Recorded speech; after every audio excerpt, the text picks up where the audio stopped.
Hello everyone, Locum23 here, and this is a real talk video in follow-up to the most recent video. Let's go and dive right in.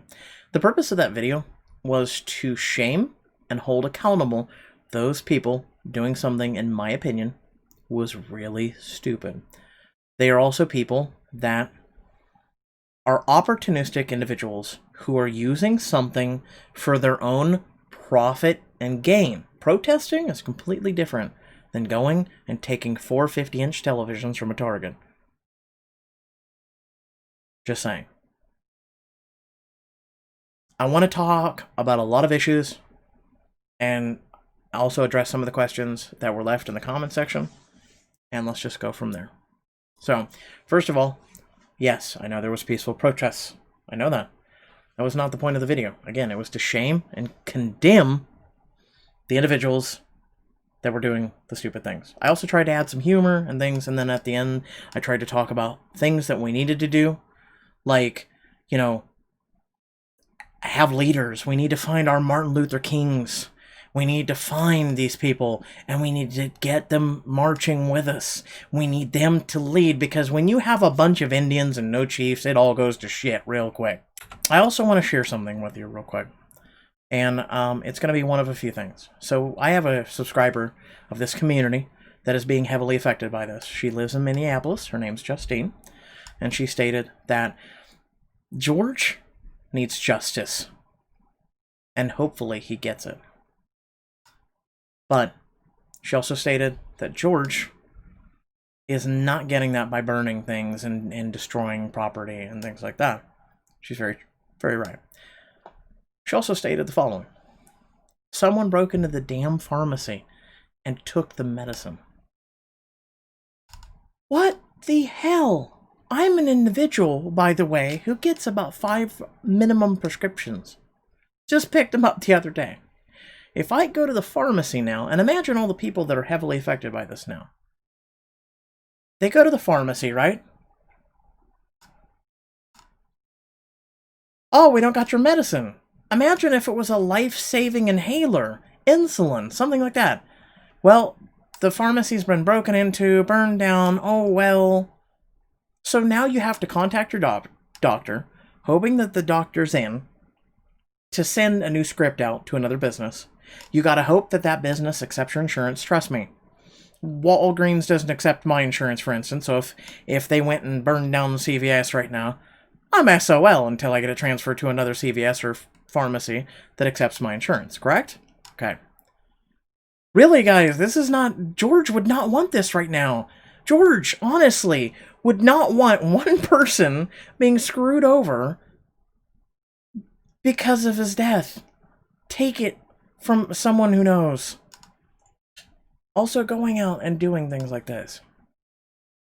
And this is screenshots provided to her because she lives in Minneapolis. She sees this. She goes outside. She's like, everything is burning. These are people back in the Target. Lighting the Target on fire. Like, okay, I talked about this. These are, you don't want more people in the system. Yet more people are going to end up in the system and incarcerated and everything.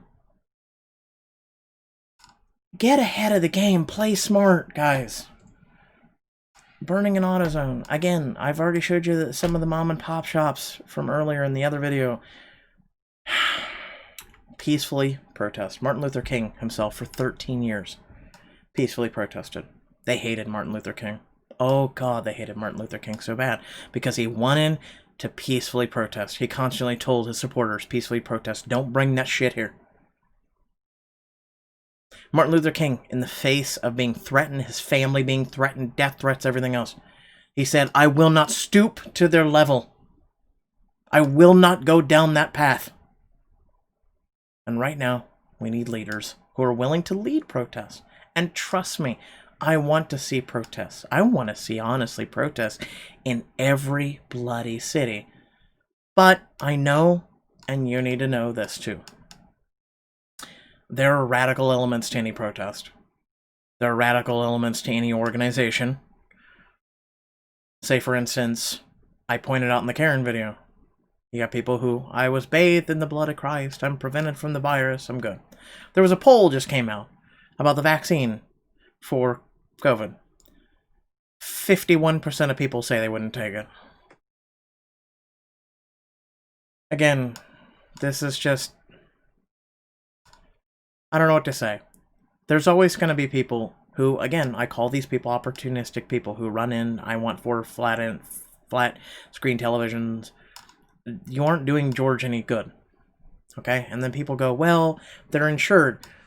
Where do you think the insurance claims go? Why do you think prices raise? Why do you think, like, I wish some of you would take an economics or business class, I swear to God. Like, when you steal, and they talk about this, when people steal, right, it raises the prices up. This is not, I'm not even talking about this shit today. I'm talking about just in general people stealing. That's why they keep adapting and making new, like, things. You should see the security, like, systems that I've seen with my own 2 eyes that are coming. You ain't gonna get away with shit unless you got a miniaturized EMP in your pocket. People are willing to throw tons of money at this because of how much merchandise is taken on an every minutely basis from stores. Thus why prices keep going up and your wages stay the same. I'm just saying. Moving on. One of the questions that I was posed to me in the comment section is, how do we be better? How do we bring unity? How do we heal? Well, here you go. I'm sure a lot of you go, white guy lecturing me on the internet. Jesus Christ. No. Well, one, if you assumed I was white, now who's racist? I'm not white. I know I'm not black. I'm Cuban. I'm literally one of the lowest minorities in the country. I grew up in a town which was about 50 to 60% white, 30% black, mixture of whatever else in there. I went to elementary school and middle school that was like that. Because I wasn't white, and because I wasn't approved by the white high school, I had to go to the other one, which then shifted. See, North High School had astronomically amount of white people, or highly educated ones that they thought they would go far. There weren't problem children.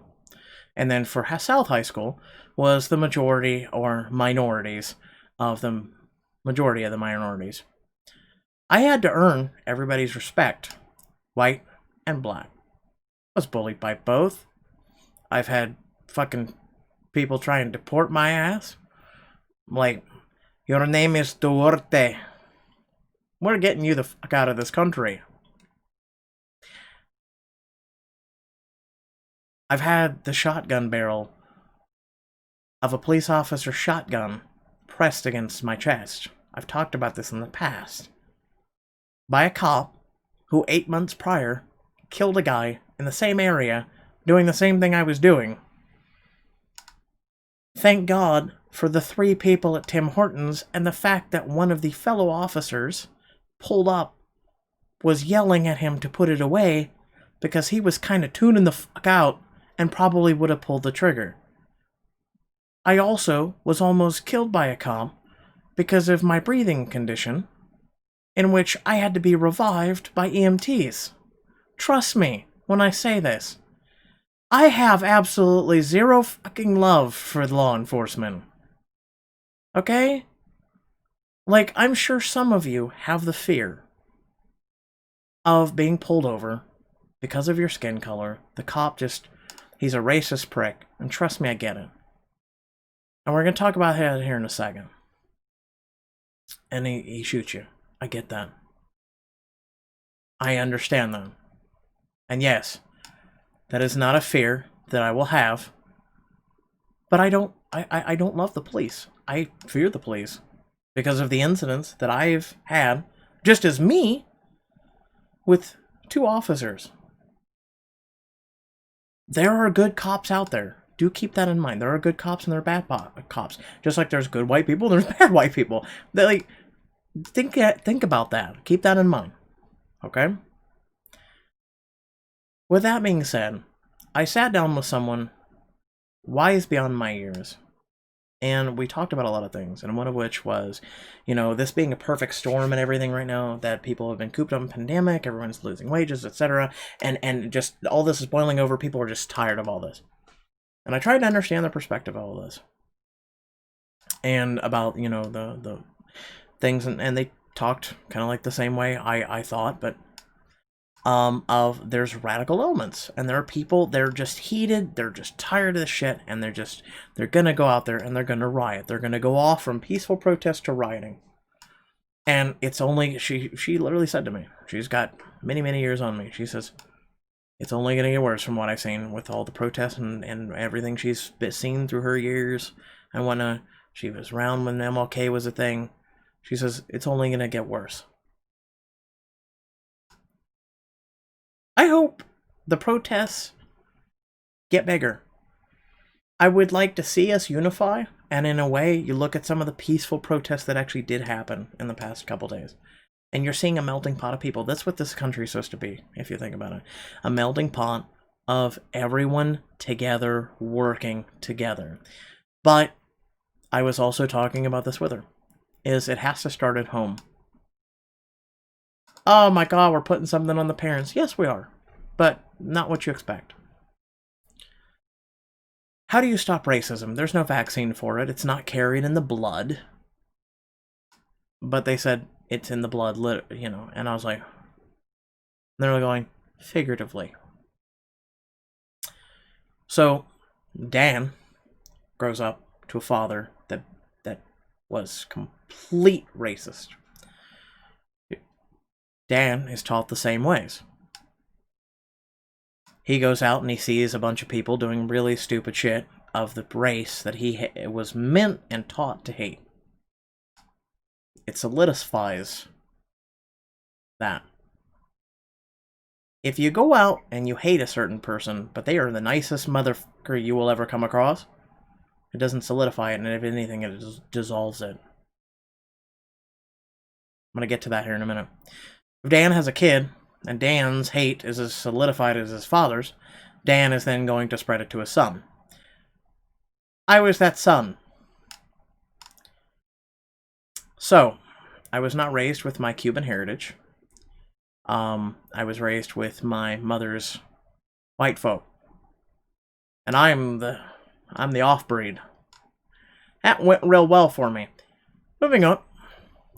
Well, they tried to teach me their hate. Tried to teach me to be one of them. My grandfather, that is. I was broken of that hate because as I said, if they go out and it's not there and they meet really nice people that change their view on things and dissolve it, you can end up loving that person that you were taught to hate. Hi. We haven't met before. That is how the world should be. That's why I can't give Miss Di enough praise. I hope she's still alive, but in a way I kind of hope she's passed, because she was such a gentle soul as a teacher, and I don't want her to see the world as it is right now, the way I see it. I have so much empathy, and I saw George Floyd die. I don't want to be there. Trust me, I know the feeling. I know the feeling of not being able to breathe. You got a law enforcement guy standing over you. My death would have been quicker than his, and it was agonizing. His death was long and painful. And that cop, as I talked with this individual, she said it was almost like the cop was getting off on it. Trust me, I have no love for law enforcement. And,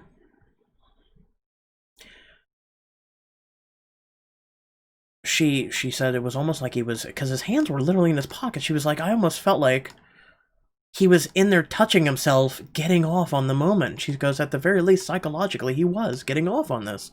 Because every time that George would beg to breathe, or please get off my stomach, all these other things, the cop would lean in more and lean his knee more in. And we're talking about a man who was down on the ground, dying. Slow asphyxiation, dying that slow. It is very painful. It is very brutal. Your organs. So for those of you who don't have breathing issues or don't know someone who does, I'm going to go ahead and explain to you what happens.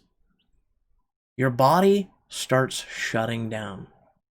So when George started talking about his stomach, the witness who was filming on his phone, he says, well, you know, typically when a person dies, it's your last bowel movement.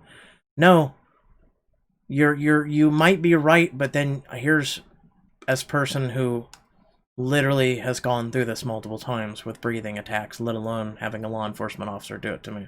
I would like to explain to you what that is. It is agonizing, searing pain. Because your body is completely and utterly shutting down. The pain is agonizing. There is no slow, gentle, go into that good night. It's agonizing pain. It's kind of like someone's taking a hot sword from welding that's just molten hot lava and driving it into your stomach. Your veins and your skin is on fire because your body is trying to survive. And he fought in his own way, in his best way he possibly could. We're talking about a man who's bound, and the only thing he wasn't was gagged. Dying that way. Trust me. If anything, and I will say this, for the people who are protesting, find that man. If you really want to deliver justice to George.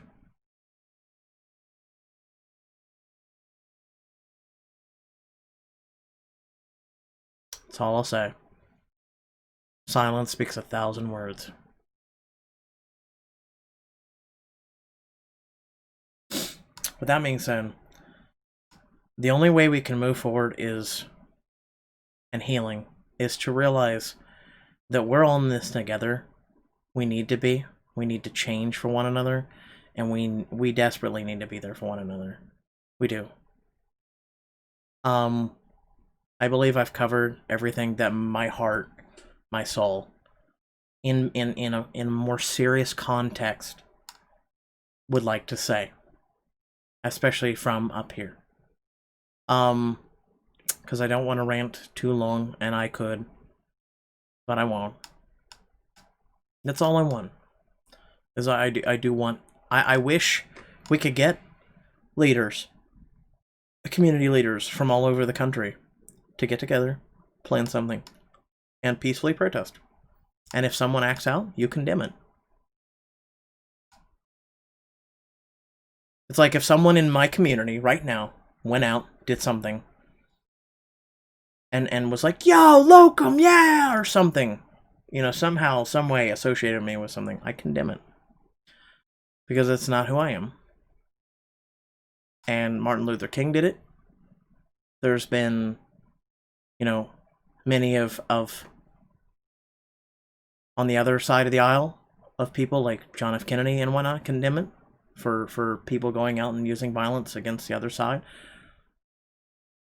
You can't have violence meet violence. You just can't. That's all I'm going to say. So, I believe I've addressed everything. Hopefully the judicial system. The only thing I can finish, actually, one more thing, one more two quick things. The judicial system should arrest these officers immediately, especially the one standing there acting like he was ignorant, but he wasn't. He was culpable. He should be arrested and tried for assisting in a murder. The officer who slowly and surely killed George should be, and hopefully, convicted of murder. For the other two that stood there, a culpable nearby should also be tried and convicted for assisting in a murder. The same you would be a person who was in the passenger seat of a drive-by, or the driver of a car for a getaway car, or there's plenty of ways that you could look at this or put this. I'm glad that Minneapolis acted so fast in firing them within 24 hours. Hopefully they act just as due diligent and fast, arresting them and trying them and convicting them. All the evidence is already out there. You've got dash cam, you've got, body cam, you've got the Facebook videos, you've got the shop owners videos, everything. I would love to see.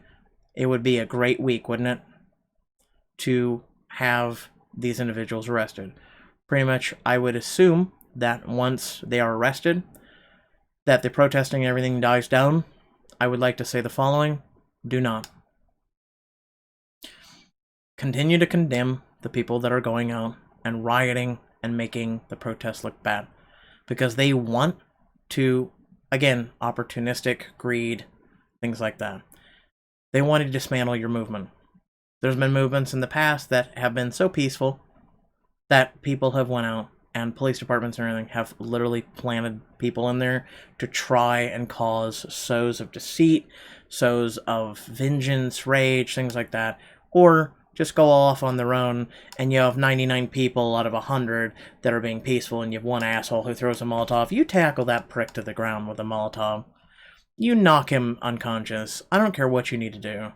I don't think the police, if you knock some guy out who's got a Molotov, and you put the Molotov out, or he's not able to destroy something, I don't think the police are going to run in there because you suddenly jumped on one guy and you stopped him from doing something. We need to be accountable for one another. I would also love to see more and more people, I don't know, do I want to say this? I would like to see, if you're going to be peaceful and you're going to be protest, I would like to see the equivalent for people who have a brain and go out and be armed. I want you to have body armor. I want you to learn martial arts. I want you, every man, woman, and child should be prepared to protect themselves at any given time. The things I see coming down the path, we need to be there for one another, but there's a limit to kumbaya, and then there's a limit to where you're going to go next. Let me put it this way. If you showed up practicing your free speech, peaceful protests, and you were just as armed as the people I made fun of in the Karen videos, but you are protecting your protesters from those outside forces and just showing a sign of force, one, the police are going to be kind of wary to start shit with you. And this is just my opinion. You're going to be able to protest properly, respectfully, obeying the law, obeying the Constitution. And again, imagine if we could get every single one of these people out. These 50 million people who are unemployed, all these people who are still employed that are against police brutality, against racism. If we could show such a united front, millions.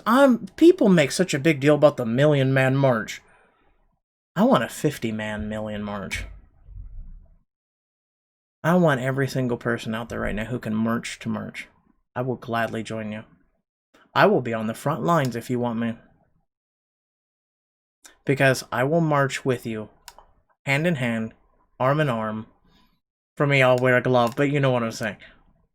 And make sure to bring your mask. But again, peaceful protests. Do it.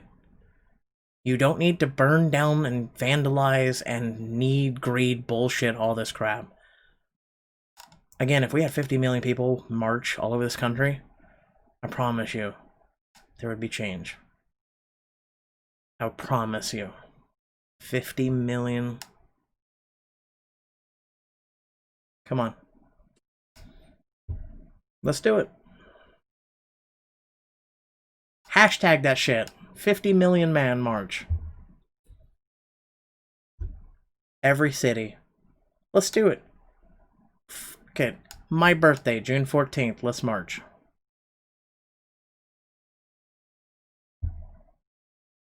Unless y'all want to do it sooner.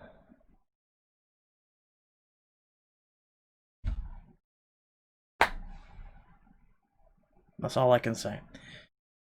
We desperately need leaders. We desperately need people right now. And hopefully some people stand up to the plate.